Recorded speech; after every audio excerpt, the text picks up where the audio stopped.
ReZero surprised me in a way that nothing else really has. I'll be the first to admit that when I started watching the series, I didn't have high hopes. I thought it would be just another frothy isekai, nothing special. On surface level, ReZero seemed to fit that bill to me, and I'm so glad that I was proven wrong. I was met with some of the best emotional highs and lows I'd experienced in fiction. And when I reached the end of the first 2 seasons, I was left with a bittersweet feeling that I didn't want to leave these characters behind. But it also made sense to leave them behind. After all, I watched them develop into better people and reach an extremely satisfying conclusion to their character arcs. While overarching stories and mysteries still lingered on, there was a strong sense of completeness to what I'd seen. If you were anything like me, you craved seeing more of them, but you were also left wondering, where else is there to go with these characters? ReZero Season 3 is fast-paced, action-packed, and crazier than it's ever been before. Arc 5 is in many ways an intermediary arc. It serves as both the springboard for new emergent storylines and an addendum where characters prove just how far they've come. For the first time, they're thrown into the midst of a crisis they're actually equipped to handle. Emilia has grown far more independent in the absence of Puck, and Subaru is more confident and capable than ever before. We see the entire cast of characters putting into practice the things they've learned over the course of the past 2 seasons. ReZero's 3rd season continues its past themes, including self-worth, empathy, love, memory, and expectations, and introduces new angles through which to explore them. It may be the action arc, but it also has a lot more to say than you might have picked up on your first watch.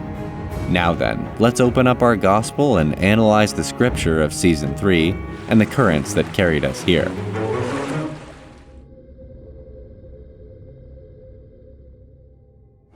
In what may feel like a departure from previous seasons, there's a shockingly little amount of returning by death. Subaru only dies a total of 3 times, all of those deaths happening at the very beginning of the conflict, and 2 of those deaths happening in a single episode. There are some substantial setbacks and crises that occur thereafter. His leg gets torn off, Krush gets infected by a curse, and the city is completely devastated by a massive flood. This is evidently not the most opportune timeline, certainly not when a mechanic like Return by Death is at play with its save point before the conflict begins. However, the reason Subaru's authority doesn't see much use in this arc is strongly tied to his character growth. When we're first introduced to Subaru, he's deeply insecure, and Return by Death provides him with what he believes is his only redeeming quality. He starts to view his life as expendable, putting himself in harm's way to protect those around him. This becomes the excuse for his treatment of Emilia. Despite her own wishes, he consistently endangers himself, allegedly for her sake, instead of giving her any agency to work through issues on her own. Self-sacrifice was the only way he thought his life had any value. It gave him power and purpose. This notion is shattered during the second trial of the Sanctuary, when Subaru sees how devastated those around him are after witnessing his deaths. Satella reminds him that he should be included among the ones he wants to save.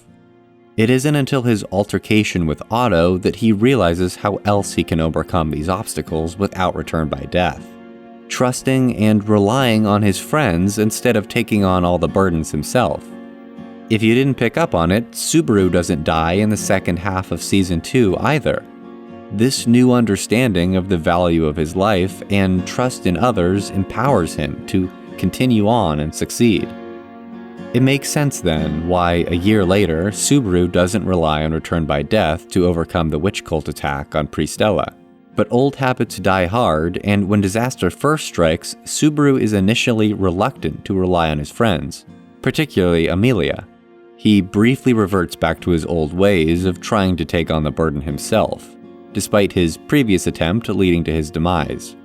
He does confide in Beatrice, but still keeps Amelia in the dark to protect her, only to be confronted by her shortly after. She tells him, "When you fight, I fight," and reminds him that she wishes to protect him just as much as he wishes to protect her. There's no drawn-out argument, he pretty quickly accepts her offer of help, and she becomes crucial in saving the lives of the citizens in the plaza, and later, extremely pivotal in the fight against Regulus. This scene is used to illustrate just how far Subaru has come in regards to his self-worth and trust and reliance on others.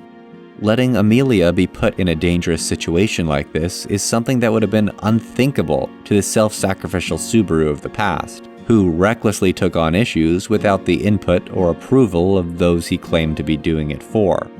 As the conflict escalates, he heavily relies on his friends and allies to retaliate against the witch cult instead of putting the burden entirely on himself. Additionally, Return by Death functioned as a way to teach an impulsive Subaru to slow down, think things through, and plan accordingly.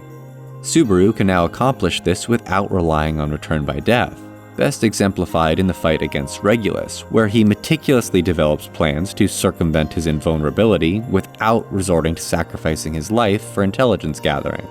The sparse use of Return by Death is one of many ways the new season demonstrates Subaru's character development.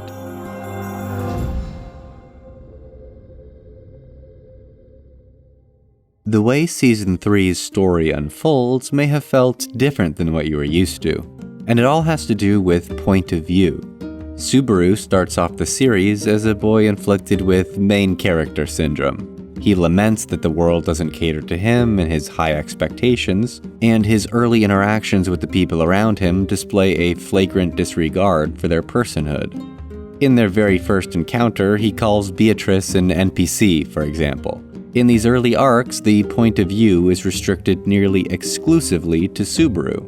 We as the audience know just as much as he does about these other characters. We learn alongside him. There are times when this restricted point of view is broken, like with Rem at the end of the Mansion arc, which even crescendos into a full-on flashback sequence depicting her backstory. There's a good reason why the series gradually starts to deviate from Subaru's POV exclusively. Throughout the narrative, Subaru's rather egocentric mindset begins to evolve as he forms genuine connections with the people around him, becoming sympathetic with their struggles and gaining a greater understanding of them. As that change occurs, the restricted point of view of the series changes along with it. After the second trial at the Sanctuary, there's a noticeable shift in the second half of the season. We bounce back and forth between the perspectives of many other characters undergoing conflict without him present. Otto, Rom, and to the largest extent, Amelia are all given the spotlight in a way that the series had not done prior. The fifth arc has this more unrestricted point of view from the outset, and it carries through the entire season. Initially, it's most notable with Garfield, who undergoes his own personal crises separate from Subaru. There are times very early on where Garfield even feels like more of a protagonist than Subaru himself. As conflicts unfold, we shift to other characters, like Otto Suin and Felt's group, Priscilla and Liliana, and Wilhelm and Reinhard, as they all go through their own difficulties. Importantly, Amelia too takes center stage for portions of this arc where she's left to her own devices. The series fully adopting this method of storytelling reinforces Subaru's character development. He's no longer the sole main character that he thought he was when he first arrived in this new world. He understands that he's part of a collective of individuals, all with their own agencies, stories, and desires. Their perspectives are just as important as his, and the narrative treats this as the case as well. It should be clear then why the main opponent of this matured, empathetic Subaru is perhaps the most selfish man in the world.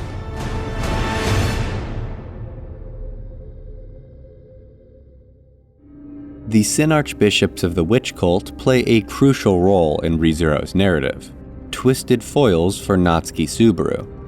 The first Archbishop introduced was Betelgeuse Romani Conti. Betelgeuse claims his actions are all in the name of a half-elf whose love he desires, which is perfect for the arc where Subaru claims all of his actions are in the name of a half-elf whose love he desires. But while Subaru eventually realizes his behavior was selfish and changes to respect Emilia's wishes, Betelgeuse's unrequited devotion to Satella remains unchanged even after her rejection of him, ultimately leading to his death. These parallels made Betelgeuse a compelling antagonist for Subaru at that stage of his journey. Regulus and Subaru's relationship continues that trend in some interesting ways. Regulus is characterized by his pride and extreme narcissism. At the slightest perceived provocation, he'll quickly spiral into lengthy rants about how the other party has violated his rights. He's obsessed with courtesies, even criticizing Subaru for not properly introducing himself, with no self-awareness that kidnapping an unconscious woman isn't exactly a courteous action. Saying Regulus has a sense of entitlement is an understatement. Earlier, I spoke of Subaru's main character syndrome, so the comparison I'll be making between Subaru and Regulus should be pretty clear at this point. Subaru was also quite a yapper, who oftentimes made situations about himself with a similar lack of awareness. There's a sense of entitlement to early Subaru, whether it's about his high expectations of his role in the world, or his relationship with Emilia and involvement in her affairs. However, even at this stage, Subaru still recognized people's problems and worked to alleviate them because he had a genuine desire to see the people around him thrive.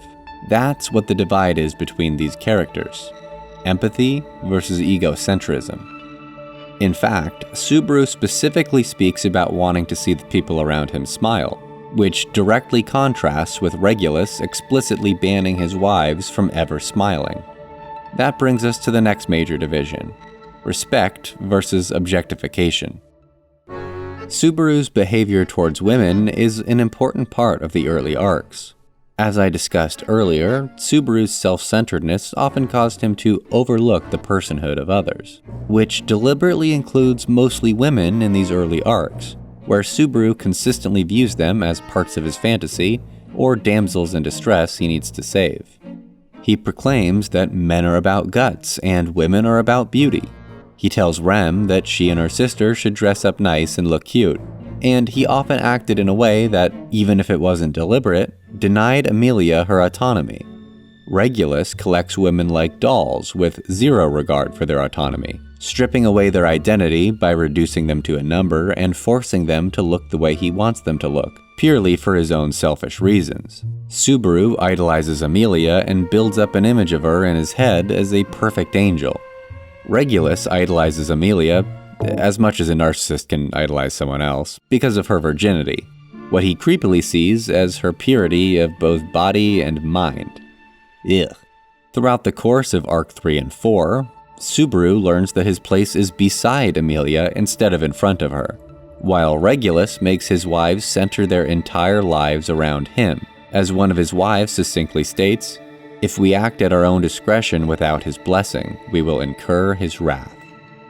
In stark contrast, Subaru in Season 3 sees Emilia as an individual and respects her autonomy, even vocally putting aside his strong urge to save her and instead focusing on taking back the government office, because he has trust in her to handle the situation without him present. Compare this to the way Subaru selfishly interrupted the royal selection against her wishes to further highlight how far Subaru has come. Like I discussed earlier, he also has no qualms about her involvement in the fight against Regulus, having faith in her capabilities and seeing her as a valuable player. Compare this to when Subaru once took the trials at the sanctuary in her place, depriving her of her own agency. They grow up so fast. I think this aspect of Regulus's character is particularly interesting when you look at it as a critique of the isekai genre. It's extremely common for the protagonist to be an overpowered man who acquires a harem of beautiful women. Mushoku Tensei's Rudius, the main character of one of the most popular isekai series, and ReZero's Regulus both have a woman named Sylphie in their harem, as if the comparison wasn't clear enough. I can't say if that particular point was intentional or not, but regardless, having Subaru's nemesis for this arc be one that exhibits traits seen in the traditional isekai hero further establishes ReZero as a rejection of the misogynistic, escapist fantasy that's associated with the genre. But even Regulus isn't a pedophile. It's very fitting that Regulus's failure to see women as anything more than objects is what leads to his downfall, when Amelia encourages his enslaved wives to re-embrace the selfhood and agency that Regulus denied them. While I focused on how Season 3 showcases Subaru's development, this scene also displays Amelia's. When she asks Sylphie for her name, it isn't just a callback to Subaru asking her the same thing in Arc 1. It also reflects her growth in becoming comfortable with her own identity. When Amelia is first introduced, she gives her name as Satella, a deterrent that would prevent anyone from getting close to her. The prejudice she faced for being a half-elf and her own doubts made her hesitant to assert who she truly was. But now, she stands without fear, to the point that she tells Sylphie with no shame or hesitation that she's a half-elf. By helping the wives reclaim their names, she's encouraging them to rediscover and embrace their identities, the same way she did. Lastly, I want to talk about the difference between Regulus and Subaru's powers, Lion's Heart versus Return by Death, or as we'll be discussing it, stagnation versus change. Regulus is empowered by stagnation. Subaru deduces that Regulus's authority is centered around his ability to freeze objects, including himself, in time. When submerged in water, he arises completely dry because he's unaffected by outside forces. Essentially, his invulnerability revolves around his inability to be affected by the world around him. As a result, Regulus literally doesn't age, appearing exactly the same as he did when he attacked Elior Forest a century ago.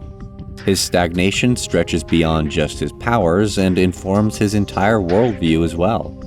Regulus refuses to acknowledge responsibility or self-reflect on his actions. He reiterates that he's done nothing wrong, and any problem that arises is the fault of others, never himself. Regulus isn't just frozen in time physically, he is metaphorically as well. He's perpetually stuck in a state of arrested development. Subaru, on the other hand, is empowered by change. In fact, Return by Death would be a useless authority if Subaru didn't change. His true power isn't Return by Death itself, but his ability to learn and grow from his failures. Without that, he'd be trapped in a never-ending death loop, repeating the same mistakes for eternity. His power is dependent on change and learning to be a better person, something Regulus is incapable of by his very nature. Maybe this is what truly separates Sin Archbishops from other antagonists. ReZero usually has a high regard for life, with Subaru even sparing the lives of those shown to be capable of great cruelty. But this does not extend to the Archbishops. The series indulges in their deaths, turning them into triumphant spectacles. Betelgeuse suffers a drawn-out, fiery demise after not giving up on Satella's love. As he's brutally beaten to death, Regulus doesn't reflect on his past with any regrets, only indignation at his perceived mistreatment. Sin Archbishops, seemingly incapable of change, are not given any chance of redemption. Change is instrumental in that. Regulus Corneus feels like the over-exaggerated shadow of the kind of person Subaru could have turned out to be. A Subaru devoid of empathy that chose to double down on his worst instincts instead of growing as a person, and was rewarded for his stagnation. At Arc 5, he's the complete inversion of the type of man Subaru strives to be, and everything the series advocates for. He's also not the only Archbishop that holds up a mirror to Subaru's past shortcomings.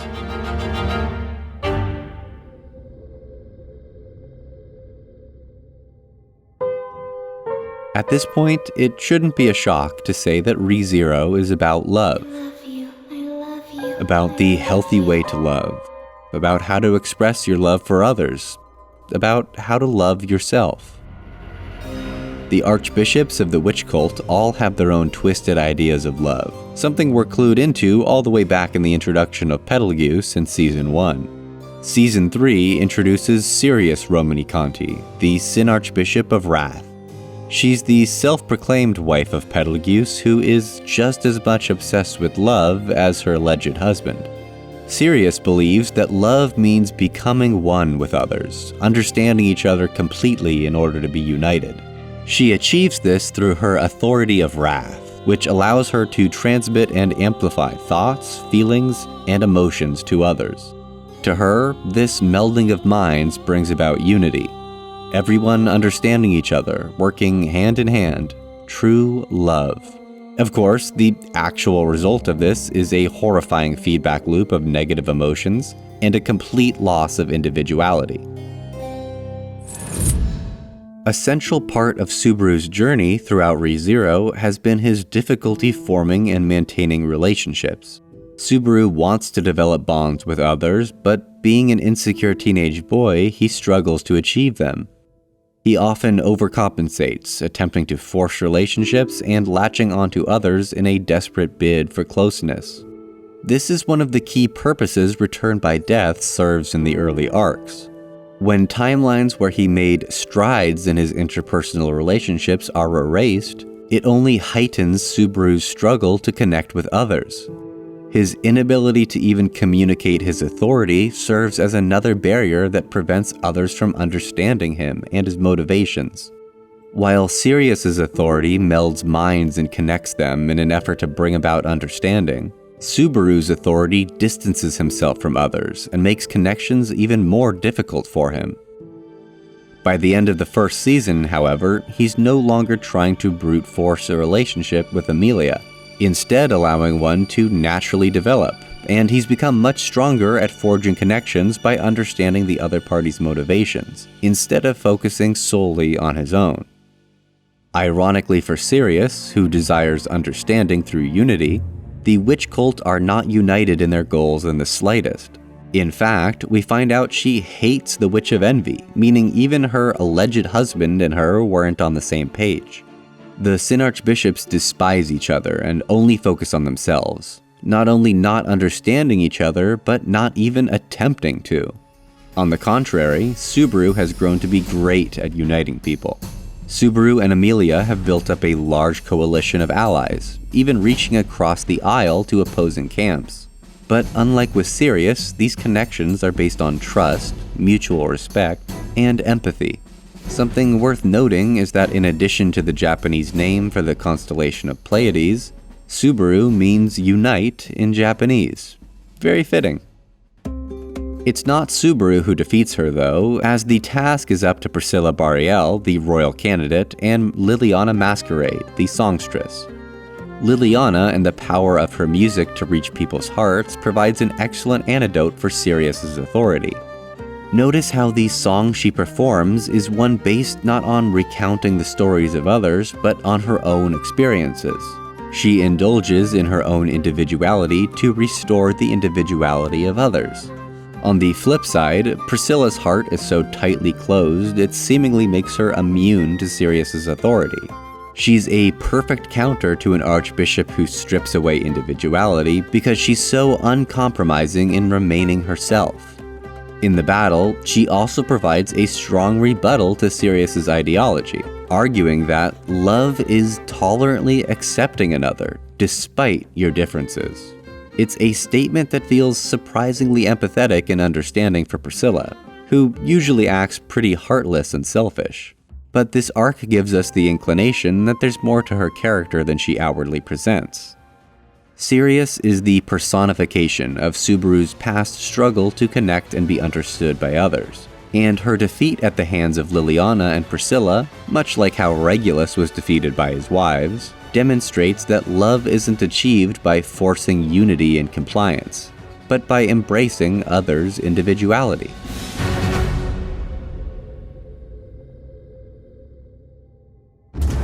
One of ReZero's most unforgettable deaths, for me and many others, is Subaru being devoured by the Great Rabbit. Series author Tappei Nagatsuki revealed the death was inspired by a scene with a pack of raptors in Jurassic Park: The Lost World that frightened him as a kid. It makes me wonder if Capella Emerauda Lagunica, the Sin Archbishop of Lust, was inspired by some body horror classics. She shapeshifts like the Thing in John Carpenter's The Thing, transforms people into flies like David Cronenberg's The Fly, and even commands xenomorph-like monsters reminiscent of Ridley Scott's Alien. Thematically, body horror stories tend to explore gender and sexuality, as well as identity, all of which we see present in Capella's character. Like the other archbishops, Capella has her own twisted understanding of love. She proclaims to Subaru that her goal is to have as many as possible, for as long as possible, as deeply as possible, to love her. Capella demands to be loved, and demands attention, something made clear with the way she hijacks the broadcast media to force the citizens of Pristella to listen to her. She believes that most people's idea of love is superficial and lustful, based purely on sexual attraction. She tries to prove this by using her authority to transform people into hideous creatures, because then no one would love them for their appearance. Admittedly, the parallels to Subaru are a little hard to spot at first, but they are there. Subaru quite selfishly demanded love from Emilia, acting under the belief that, because he saved her life, she owed him her companionship. It may not be as twisted as turning people into flies, but it is a manipulative and misguided approach to love. In broader strokes, Subaru was always someone who liked to be the center of attention, ever since he was a child. We see, on multiple occasions, his desire to be seen as important, as someone worth recognizing, even when he hasn't earned it. Capella's authority allows her to shapeshift, and we often see her morphing her identity to match the desires of other people. Her identity, then, is malleable. In fact, she might even be assuming the identity of Emerauda Lagunica and not Emerauda herself. We're not given any solid indication one way or the other that this is the real member of the royal family. She could simply be taking on her name and appearance. Subaru might not be a shapeshifter, but his struggle with his identity has been a core part of his character since the beginning. When he emotionally opens up to Rem in From Zero, he specifically calls himself a fraud, that he's an empty shell with nothing inside him at all. He puts on a persona to mask his insecurities, trying to play the role of hero based on what he expects one should be. Season 3 has a key scene revolving around how he's grown much more confident in his identity, but more about that later. Also, Subaru is somewhat of a gender bender himself. The women's outfits fit him the best, and he used to be called the Ice Princess as a kid. Anyway, Capella faces off against Al, a character with many similarities to Subaru, but once again, more on that later. This matchup is between two characters with a lot of questions over their identities. Capella calls Al out for scheming in the shadows, and deduces that he was the one that flooded the city and killed the Council of Ten. She also calls attention to the fact that he's wearing a helmet. After all, is there anything that makes you question the identity of a character more than having them always hide their face? We don't know Capella's true identity. Likewise, we don't really know Al's true identity either. Capella doesn't get defeated, so formulating a solid conclusion with her is a bit more challenging. But even without a defeat, we do see that her ideology is proven wrong time and time again. She believes appearances are all that matter, but when she replicates others, she isn't able to convince anyone to desire her. Subaru, Felix, and Al all see through her poor attempts. They don't fall head over heels because she looks like the person they love. Her imitations lack the depth and personality that the real characters possess. Love is more than just appearance. Subaru had to learn to see Emilia as a three-dimensional person and not the perfect angel he made up in his head. All Capella does is recreate that shallow impression.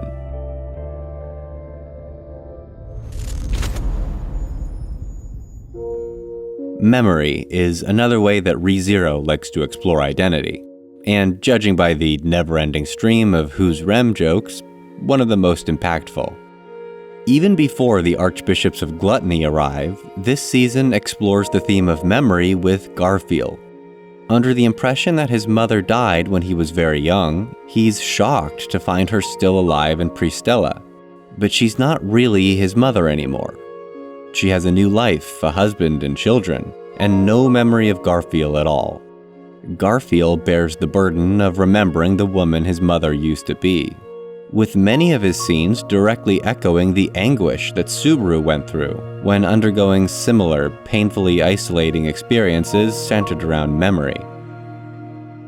The archbishops of Gluttony, who used their authority to devour the names and memories of others, are great villains for Subaru. There are personal stakes involved. It was Rai who devoured Rem's name and erased her from everyone's memory but Subaru's. But also something even deeper that connects back to a topic I brought up earlier in relation to Sirius. Subaru's authority of return by death means that whenever he dies, any progress he's made, any relationships he's forged, are completely erased, but he still remembers all of it. When Rem tortures him after a week at the mansion, he brings up all the experiences they shared, but she flatly denies any of them took place. Subaru remembered being there for weeks. She only knew him for 1 week. What we're witnessing is the conflict between his individual memory and the collective memory. Individual memory containing all of Subaru's experiences as an individual throughout all of the loops he went through, and collective memory containing only the final sequence of events that everyone else remembers, what quote-unquote actually happened. Hang on, I'm getting a little deja vu. Have I said this before? The Gluttonies are the living embodiment of that erasing force that's caused him so much strife. The way their authority expunges memory from the world and robs people of their experiences bears strong resemblance to the memory horror caused by return by death. After battling Julius, Roy Alford successfully devours Julius's name, erasing him from the collective memory. He only remains in Subaru's individual memory, and Subaru is someone who has a contentious relationship with him. Despite that, Subaru is uniquely positioned to understand his experience. Julius is a compelling character to undergo this crisis because his identity is so closely tied to his role as a knight. He's defined by his duty. At the royal selection, he defends the honor of the knights against Subaru's accusations, stating the knights are highly conscious every day of who they are. When he joins the battle against the White Whale, he's so concerned about tarnishing his reputation, he acts under a pseudonym, Julie. He has to pretend to be a different person in order to act in a way he perceives as inconsistent with his knighthood. In Season 3's first episode, Julius thanks Subaru for his outburst against Heinkel, something he would never be able to do against a superior, promptly causing Subaru to fire back that Julius should ditch the armor and just be Julie sometimes. Julius even reminisces on how it felt to be Julie, something he really only gets to feel when in the presence of Subaru. There's a part of him that clearly longs to be free of the confines of being a knight, but also recognizes it as a distant impossibility. Now, with his name erased by Gluttony, he's put in a position where he's forced to rediscover who he is outside of his knighthood, in a world that doesn't remember him and the reputation he considered so inseparable from himself. Regulus denies his wives their identity. Sirius melds her victims' identities into one. Capella mimics others' identities to manipulate them. Roy, Rai, and Rui all steal identities by devouring their memories. Like love, the archbishops are entangled with identity in their own twisted ways. But what about the rest of our heroes?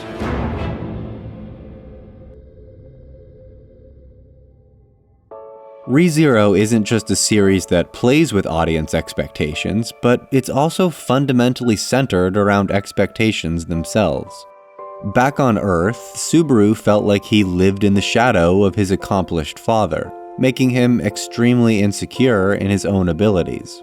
The expectation to live up to his father was suffocating for him.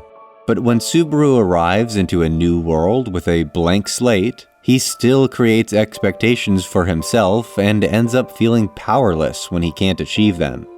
Some of the very first scenes in Lagunica are all about him creating heroic expectations and having that fantasy shattered.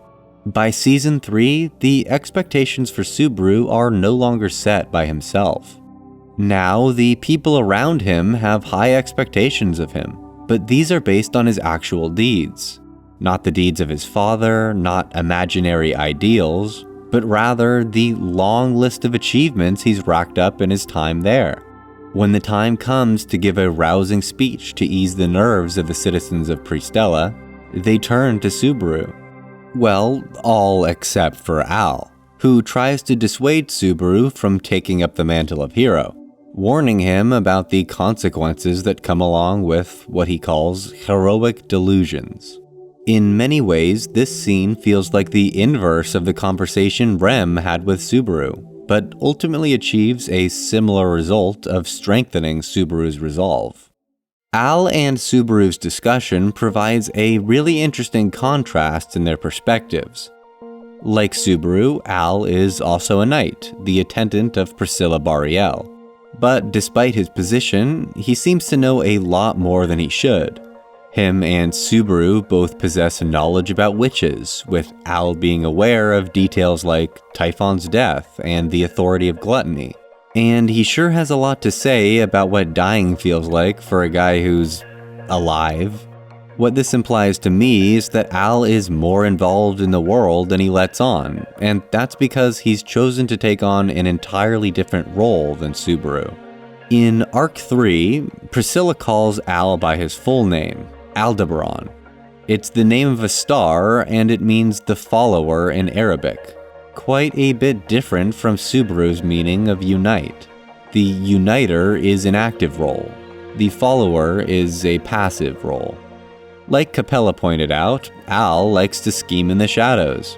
He's the likely culprit for killing the Council of Ten and flooding the city to prevent the witch cult from finding Typhon's remains.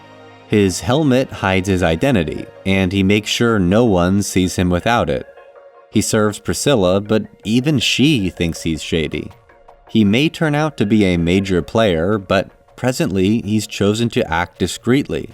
He specifically doesn't want high expectations set upon him, confessing that he himself can't handle the burden. Subaru, on the other hand, publicly takes on the role of hero, acknowledging the weight of those expectations. His speech in Pristella marks a significant turning point for him. Earlier in the season, he was taken aback after receiving compliments, and just before giving the speech, dismissed his nomination as overestimation. But shortly after, he accepts the responsibility and delivers the speech as Natsuki Subaru. He doesn't win people over by putting on an act of a hero, but rather by embracing his own identity, his insecurities, and his accomplishments. I'm weak, I'm useless, but also, my name is Natsuki Subaru. I'm the spirit user who defeated the Sin Archbishop of Sloth. Many of the other characters in ReZero grapple with the weight of expectations as well.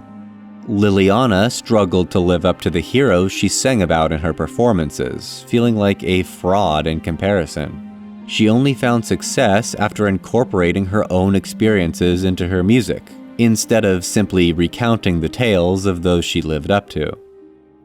Garfield strives to be the strongest, but feels like he can't live up to that. He's easily overpowered by Reinhard, and fails to protect Mimi against the resurrected Teresia. The visions he sees of Elsa torment him, representations of his doubts and his abilities. His fight with 8 Arms Kurgan gives him a chance to prove his worth. But it's not his physical strength that makes him the strongest. It's his connection to his humanity that makes him succeed. While taking the second trial in Season 2, Subaru sees a possible timeline where Reinhard confronts Puck after Amelia's death. Puck says to him, "You're a hero, and a hero is all you can be." These words have become extremely relevant. As the Sword Saint, Reinhard isn't just a hero, he's the hero, a living legend of the highest caliber. As we see depicted in Teresia's backstory, that's a heavy cross to bear. The Sword Saint is expected to carry out their duty regardless of any personal feelings or hesitations. Despite standing on opposite ends of the power spectrum, Reinhard and Subaru share something important in common. Both of them had high expectations set upon them as children due to their lineage. Reinhardt as the latest sword saint in the powerful Estrella family, and Subaru under the shadow of his successful father. Yeah, those obviously aren't perfectly equivalent, but that parallel helps make Reinhardt and Subaru's interaction during the counterattack meeting so meaningful. Subaru tells Reinhardt that he'll do whatever he can to cover for anything that Reinhardt is lacking. Reinhardt is surprised at first, but finds Subaru's statement reassuring. Subaru is no stranger to how suffocating expectations can be, both in this world and the one he comes from, and he treats Reinhardt like an equal, despite him being the sword saint.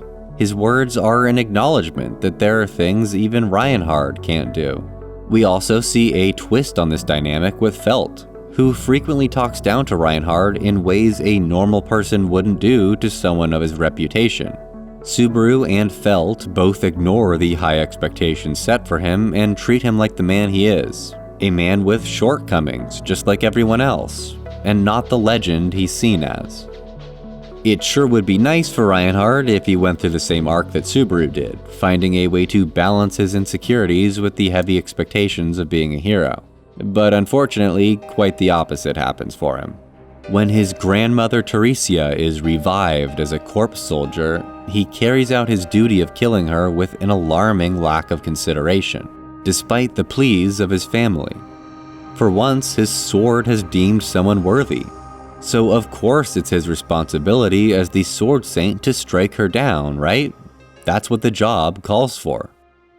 This scene has sparked discussion about whether or not Reinhardt is incapable of feeling empathy. Regardless of if he's literally incapable or it's a conscious choice, it stems from his role as the sword saint. He's not shaken by killing his resurrected grandmother because being the sword saint means putting aside any personal feelings to carry out your duty. It means being a monster that kills monsters, as he calls himself, and that further ostracizes him from his family. When Reinhardt appears again, he heeds the call for help from Felix to eliminate the pursuing mob beasts. But he's presented in a way we've never seen him before. His hair covers his face, hiding his expression. Yes, I will fulfill my duty as the sword saint. Eyes are how we connect with other people. Their obstruction and his stoic declaration are deliberate choices that work to dehumanize Reinhardt. Now, maybe more than ever, he's feeling the burden of being the sword saint and fully submitting to that role, because a hero is all he can be, or at least all he thinks he can be. Subaru accepted the role of hero by embracing his humanity. Reinhardt accepted the role of hero by suppressing his humanity.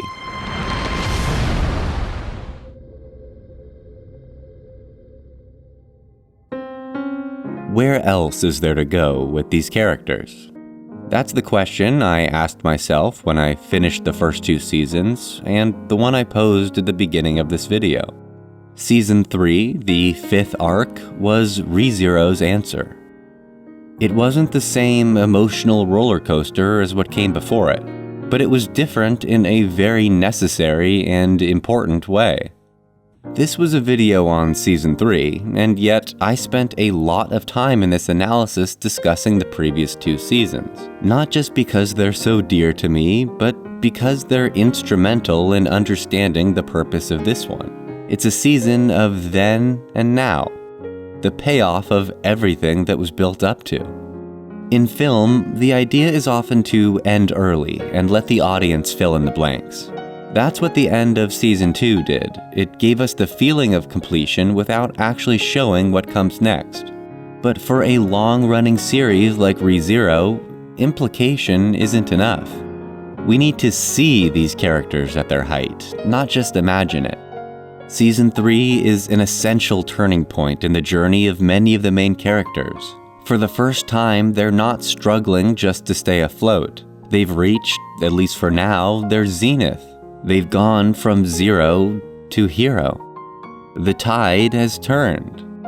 To carry on with the water metaphor, despite how cheesy it might be, they're no longer drowning. These characters have gone from sinking to swimming, to fucking ice skating. The obstacles they faced, the villains they fought, all let us see their growth on full display. And now, after seeing them in action, firing on all cylinders, we have our own heroic expectations for them. Seeing these characters at their most competent and capable sets the groundwork for the future, and it makes the stakes even higher. As the season drew towards its conclusion, we started to see more and more fractures develop around them. So what would happen if all they've learned is jeopardized? What could undo all of this progress? What if these heroic expectations are built too high, only for something to shatter them? Oh man, I cannot wait to talk about what comes next.